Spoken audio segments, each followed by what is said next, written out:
of House members. She came back and shared with me that there are many House Republicans, more than a dozen, urging the White House to offer an extension of the ACA so we can reopen and move forward. Have you had any conversations with any of your Senate Republican colleagues or any other Democratic senators about the other side potentially trying to force Senator Thune's hand to bring this one-year extension to the floor? Because this afternoon, he said it's a non-starter. So I've had lots of conversations with Democrats and Republicans in the House and Senate over the last couple of weeks. I mean, it's my job is to try and figure out a way forward. What I've been conveying to Republicans is that my caucus is united and serious about insisting on finding a way to reduce the health care crisis that is already upon us. The millions of Americans who are going to see their health care costs double for the coming year. I've done lots of conversations with Delawareans, conversations with nurses and doctors, heads of hospitals in my state. I'll remind you the big, beautiful bill months ago tore away health care through Medicaid for millions of Americans. That'll take effect in 2 years. But the impact of the ACA subsidies expiring is being seen right now as folks are getting their renewal notices. Now, one of the challenges is lots of people who are on the ACA don't even know that because it goes by different names in every state. But the calls I'm getting and the results of the elections on Tuesday are a sharp reminder that a year ago when President Trump was elected, he was elected on two core issues: lowering people's costs and making America healthy again. Millions of Americans came out last Tuesday and voted Democrat because they're angry that he hasn't heard them, costs are going up, and health care is being taken away from millions. There's some breaking news as we come on the air. The administration, as they are wont to do, are turning to the Supreme Court on this question of fully funding SNAP. I am confused because you had messages on the president's social media platform about how if the courts told him that he could do it, then he was ready to do it. He always talks about how the DOJ is his DOJ and his attorneys. So is it now his posture that he doesn't want to see SNAP fully funded? Yes. President Trump has been dragging his feet, has been fighting this, has been resisting, and has tried to use hunger among America's children as a tool in this ongoing dispute between our parties. But that's not a surprise. Since he became president, he's made cuts to all sorts of programs at home and abroad, where bluntly the cruelty has been the point. This is just the latest. Can we drill down, though? Because coming into the studio today, someone who is very knowledgeable, very tuned in, said, what exactly is going on with SNAP? So while the administration was going through this appeals court process, and now we do have the denial and now the appeasement, the asking the Supreme Court to step in here, again, to not feed people in America. That's really what we're talking about. The USDA said today that they would fund SNAP payments. So what is going on? It's not clear to me if the right hand and the far right hand both know what they're doing. That may just be a disconnect between what the White House is saying, what the Solicitor General is saying, what USDA is saying. In the end, of course, they should be following a federal court order and delivering the funds that were set aside in this emergency account for them to fund SNAP. In my home state, I'm grateful that our governor and General Assembly have stepped in to cover SNAP so that the immediate impact on Delawareans isn't as harsh.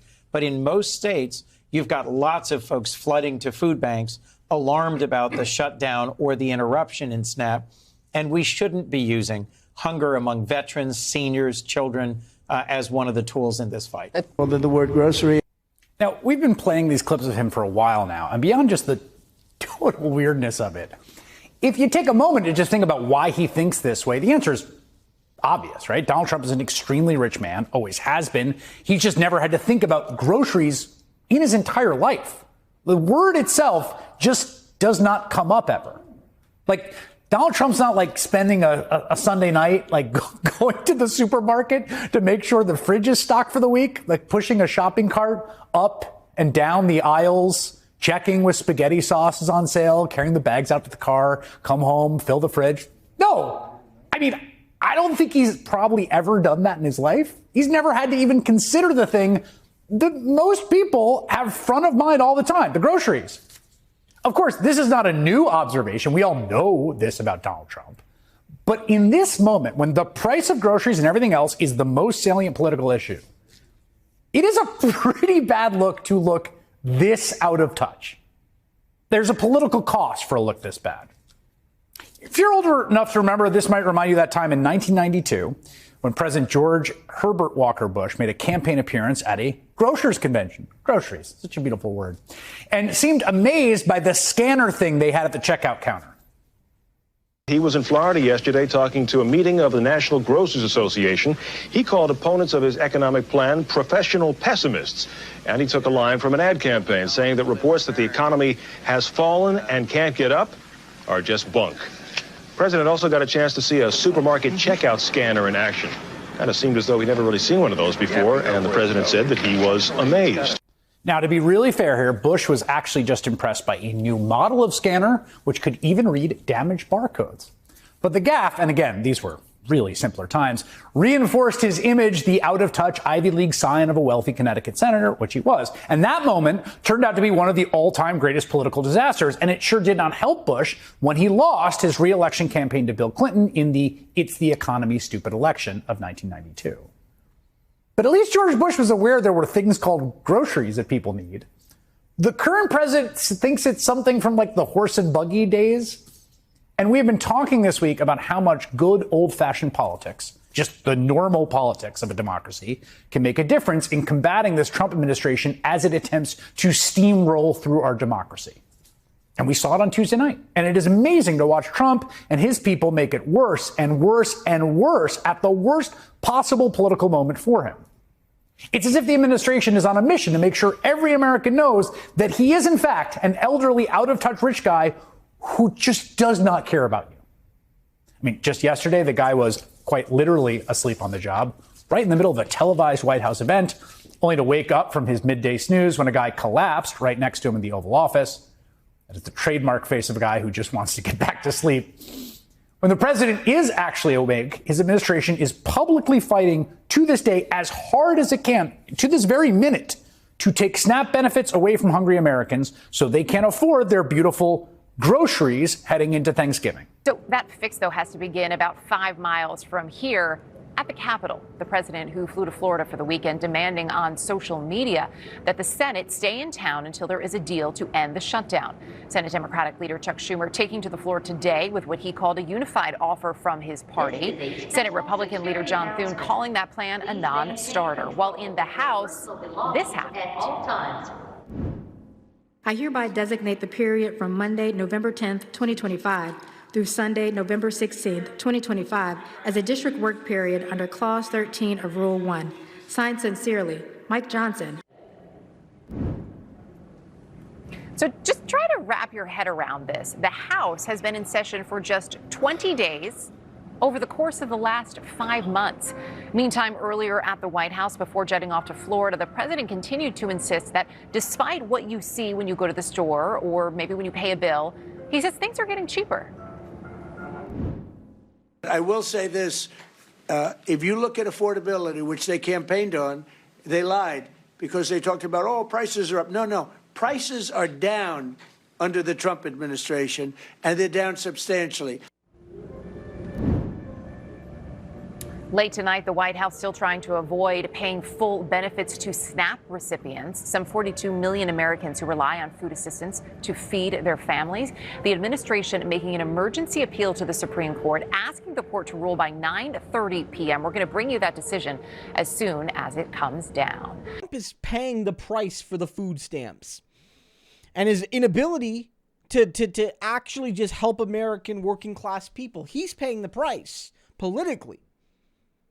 His cheapness, his desire to give every single penny to the billionaire class, to the multi, the centimillionaire class, while you, or at least, people your neighbors, your family, your loved ones, your community members, they starve with lack of food. And so Trump thought there'd be no consequences, that he could just rob the poor, do a reverse Robin Hood. Presidents have done it before.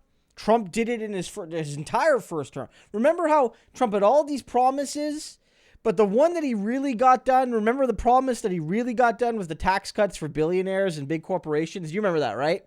He had all these other promises that his base wanted, But the only one he really, truly, fully, 100% actually got done, according to his promises, was the tax cuts for extremely wealthy people. I don't think that's a coincidence, is it? Right? I don't think. Do you think it is? Write in the comments what you think. But I think that Donald thought there would be no consequences. But it's so egregious. And I gotta say that in the last 10 years, it's been gradual. It hasn't happened all at once. You know, people like Bernie Sanders and AOC and Mamdani and others as well have recentered class politics in American society. From the end of the Cold War until 2016 when Bernie ran, really, class sort of went to the side. And you know, an idea of the 99% fighting back against the 1%, neither party represented that. Republicans were always worse, of course, but now it's back.